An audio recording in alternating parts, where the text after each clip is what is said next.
প্রথম ব্যথাটা বলছি ঘাড়ের ব্যথা। ঘাড়ের ব্যথা হচ্ছে এবং ঘাড়ের ব্যথাটা হাতের দিকে নেমে আসছে, যদি এরকম লক্ষ্য করেন আপনি, তাহলে সেক্ষেত্রে কিন্তু প্রথম জানবেন আপনার বালিশটা খুব গুরুত্বপূর্ণ। আপনার বালিশ যদি খুব মোটা হয়ে থাকে তাহলে কিন্তু আপনার ঘাড়ে ব্যথা হবে। আপনি যদি সোজা এরমভাবে শোন চিত হয়ে, তাহলে কিন্তু ঘাড়ে ব্যথার সমস্যা বাড়বে। ঘাড়ে ব্যথার সমস্যার ক্ষেত্রে কিন্তু পাশ ফিরে শুতে হবে এবং ভীষণ গুরুত্বপূর্ণ মেরুদণ্ডটা যাতে সমান একটা স্ট্রেট অ্যালাইনমেন্ট মেনটেন হয়, তার জন্য দুটো পাশ ফিরে শোয়ার পর দুটো থায়ের মাঝখানে যেন একটা পাশ বালিশ থাকে। এটা ভীষণ গুরুত্বপূর্ণ।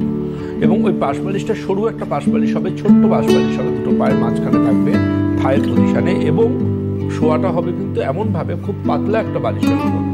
অনেকে বলেন যে বিছনাটা যেন খুব শক্ত হয়, কেউ কিন্তু প্লাইউডের ওপর শো, মানে হার্ড বিছনার উপর শো, জানবেন এতে কিন্তু ব্যথা আরো বাড়বে।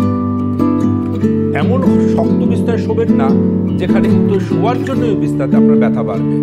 এগুলো কিন্তু একদমই মিথ যে শক্ত খটখটে প্রচণ্ড শক্ত কোনো বিছনায় শুতে হবে বা শক্ত বিছনায় বসতে হবে, গদি সারা চেয়ারে বসতে হবে। এগুলো কিন্তু সেই প্রাগৈতিহাসিক কালের ধারণা।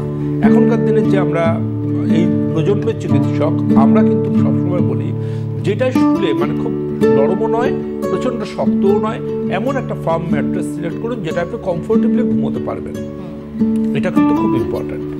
অনেকে দেখবেন এই ব্যথা যন্ত্রণার সমস্যা হয়েছে, তারা কোনো একজন ডাক্তারবাবু কখনো ব্যথা যন্ত্রণার সমস্যা নিয়ে গেছিলেন, তিনি বলেছেন সেই মতো সেই প্রেসক্রিপশন ফলো করে যা হোক কিছু পেন কিলার খেয়ে চলেছেন, যা হোক কিছু ক্রিম মেখে চলেছেন এবং বরফের সেক দিচ্ছেন, এবং সমস্যাটা ক্রমশ বাড়তে থাকছে। কারণ কারণটা ট্রিটমেন্ট হচ্ছে না। ব্যথার কারণের ট্রিটমেন্ট তো আর পেন কিলার নয়, ব্যথার কারণের ট্রিটমেন্ট তো ব্যথা কমাবার ক্রিম নয়, ব্যথার ট্রিটমেন্ট তো বরফের ঠান্ডা সেক